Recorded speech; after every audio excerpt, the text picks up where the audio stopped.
Hello अस्सलाम वालेकुम दोस्तों, उम्मीद करते हैं कि आप लोग एकदम सही से होंगे। और अभी थोड़ा देर पहले मैंने आपको एक वीडियो अपलोड किया था ना, जहाँ पे आप एमयू के जो भी सवाल थे जो डिस्क्रिपेंसीज में या एरर में जा सकते हैं वो आप लोगों ने देखा। और अक्सर जो सवाल एक यूजुअल बच्चे एग्ज़ाम के बाद पूछते हैं वो यही है कि सर कट ऑफ क्या जाएगा ना। तो कुछ बच्चे तो काफ़ी पहले पूछ रहे थे, एग्ज़ाम से पहले बताइए सर कट ऑफ क्या जाएगा। तो पहले मैं उन लोगों के लिए बात बता दूं कि कट ऑफ पहले कभी नहीं प्रिडिक्ट कर सकते ना।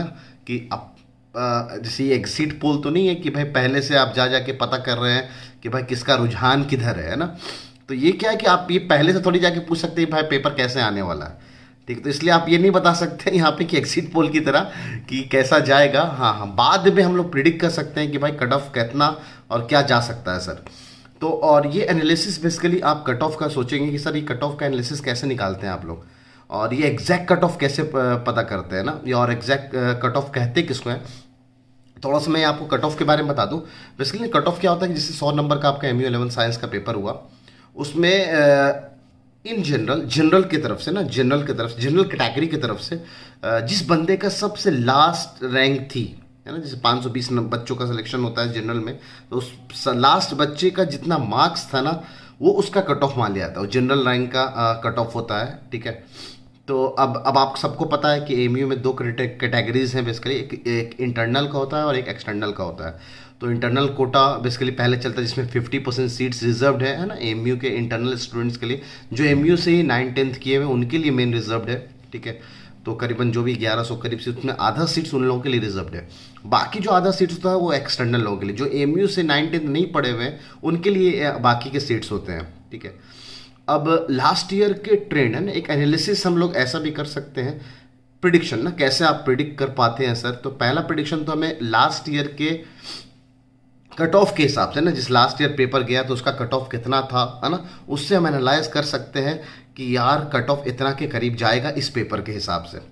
तो मैंने लास्ट 5 सालों के जो कट ऑफ थे है ना एमयू का, उसका एक प्रिडिक्शन ऑलरेडी मैं अपनी किताब में दे रखा था। प्रिडिक्शन क्या था, दैट वाज बच्चों से पूछ के ही पता चलता है। एमयू एस ने डिक्लेयर नहीं करता है कि फाइनल कट ऑफ कितना गया है ना। पहले एक साल हुआ था 2015 में है ना, 15 और 16 में, तो उन्होंने पूरा डिक्लेरेशन दिया था कि लास्ट कितनी रैंक पे कितने मार्क्स था है ना, तो पूरा बताया। तो इनफैक्ट हर कैटेगरी के लिए बताया था उन्होंने, सी ए सी वगैरह सब के बारे में बताया था। तो अब वो 3-4 सालों से ऐसा कर नहीं रहे, तो अब पता नहीं करेंगे कि नहीं करेंगे। तो फिलहाल मैं आपको बता दूं कि लास्ट 5 सालों का जो मैंने अपने तजुर्बे से, मतलब बच्चों से पूछ पूछ के ना कि हाँ भाई लास्ट ईयर जैसे 2019 में आप एक एक्सटर्नल बॉयज़ ना, आपके लिए मैं इसको तैयार कर लेता हूँ, ज़रा दिखाता हूँ मैं आपको। लास्ट ईयर जो ना एक्सटर्नल बॉयज़ का जो कट ऑफ गया था ना, एक्सटर्नल बॉयज़ का जो कट ऑफ गया था लास्ट ईयर 2019 की बात कर रहे हैं, वो 50 के करीब था है ना। तो किस मैंने पता किया बच्चों से कि यार बताओ तुम्हारे कितने मार्क्स है, तो उसने कहा सर मेरे 52 हैं। तो उसका सिलेक्शन हो गया। फिर मैंने किसी से पूछा 49 है, तो क्या तुम्हारा नाम आया, बोला नहीं सर मेरा नाम नहीं आया सर, मेरा वेटिंग में आया।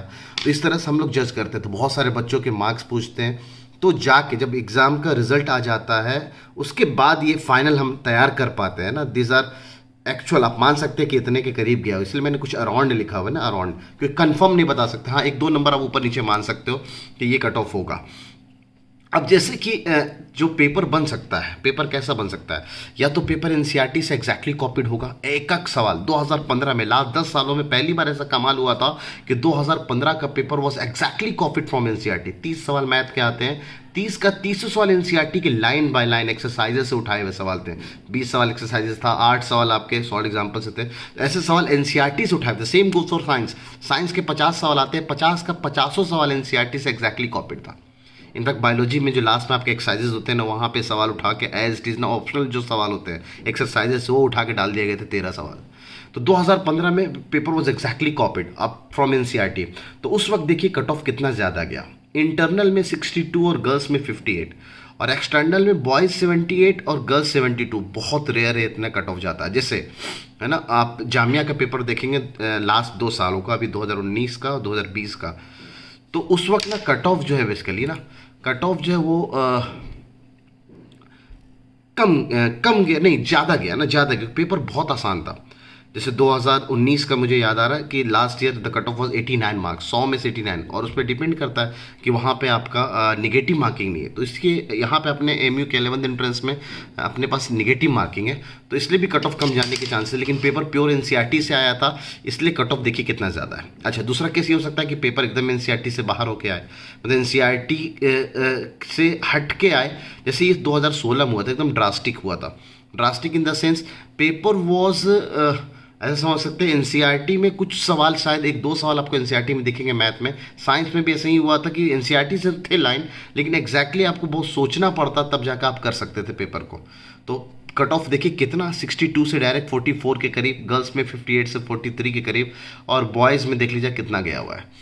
फिर पेपर एक ऐसा भी हो सकता है कि सर एनसीईआरटी और बेस्ड ऑन एनसीईआरटी, मतलब एनसीईआरटी में ऐसे सवाल नहीं दे रखे, लेकिन आपने एनसीईआरटी को सीखा है तो उस तरह के सवाल आप करके आ सकते हैं। तो 2017-18 में paper was in between NCERT and based on NCERT, तो उस वक्त का कट ऑफ जो 51 और 50, 61 और 60 के करीब था। लेकिन पेपर जो अगर 17 का पेपर और 18 का पेपर एकदम उसी अंदाज में था, है ना। 19 का तो पेपर अभी तक का सबसे टफ पेपर मानते हैं, क्योंकि इसमें एक साथ 3-3 सब्जेक्ट, यूजुअली कोई एक सब्जेक्ट टफ रखते हैं, एक साथ 3-3 subject, maths, chemistry and GK, खासकर इंडो भी टफ था। तो उस वक्त देखिए कट ऑफ कितना कम, अभी तक का सबसे कम कट ऑफ गया है 34, 31, 50 और ये 45। तो मुझे ना अब इस साल के प्रिडिक्शन इन सब के देखने हिसाब से, तो आपको क्या लगता है सर पेपर कैसा आया है? तो मेरे हिसाब से जो पेपर आया है वो 2017 और 18 के जैसा आया है। तो 17 और 18 के जैसे के हिसाब से मैंने प्रिडिक्शन किया है, तो इसी के लमसम के हिसाब से मैंने इस साल का जो प्रिडिक्शन किया है ना, दिस इज जस्ट प्रिडिक्शन ना, प्रिडिक्शन गलत भी हो सकता है, लेकिन यूजुअली अल्हम्दुलिल्लाह अभी तक मोस्टली केसेस में मेरा प्रिडिक्शन सही निकला है, ठीक है।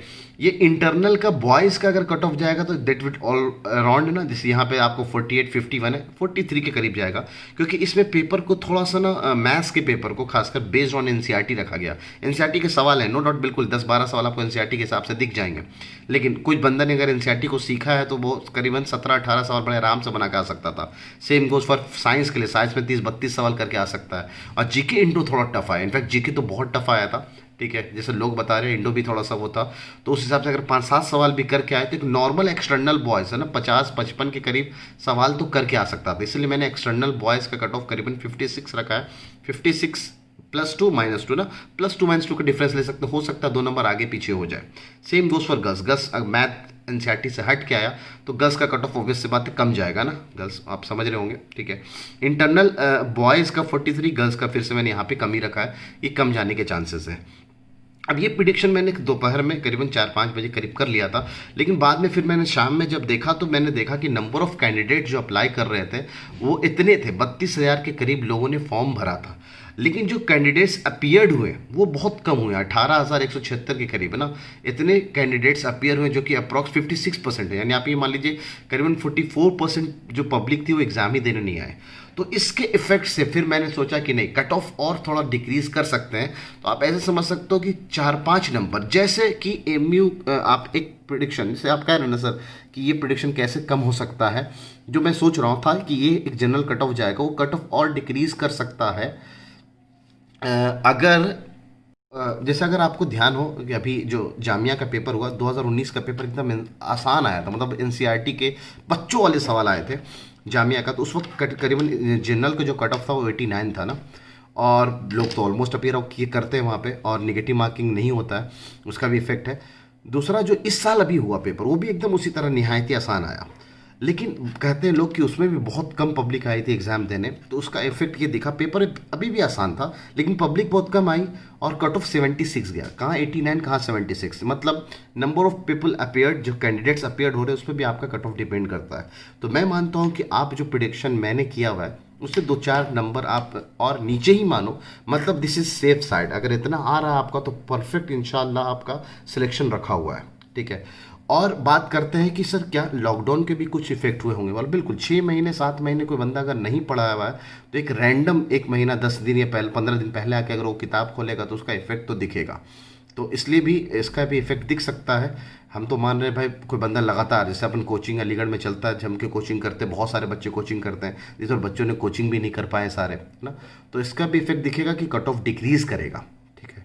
तो इसलिए जिस जस्ट जनरल प्रिडिक्शन, इससे कम भी जा सकता है। इनफैक्ट उम्मीद करते हैं कि पूरा कम ही जाएगा, 4-5 नंबर आप कम ही मान के चलो जो मैंने प्रिडिक्ट किया हुआ है, ठीक है। और इससे रिलेटेड अगर आपको कोई भी डाउट हो आप बिंदास पूछ सकते हैं, कमेंट बॉक्स में पूछ सकते हैं।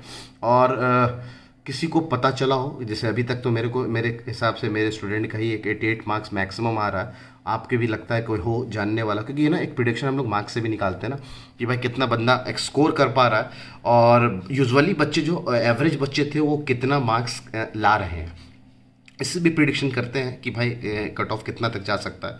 तो आपके नज़र में कोई बंदा हो जिसके मार्क्स जो भी आ रहे हो आप बताएं मेरे को कमेंट बॉक्स में, है ना। और वीडियो को ज़्यादा से ज़्यादा शेयर करें ताकि मोस्टली बच्चे इससे बेनिफिट हो सकें।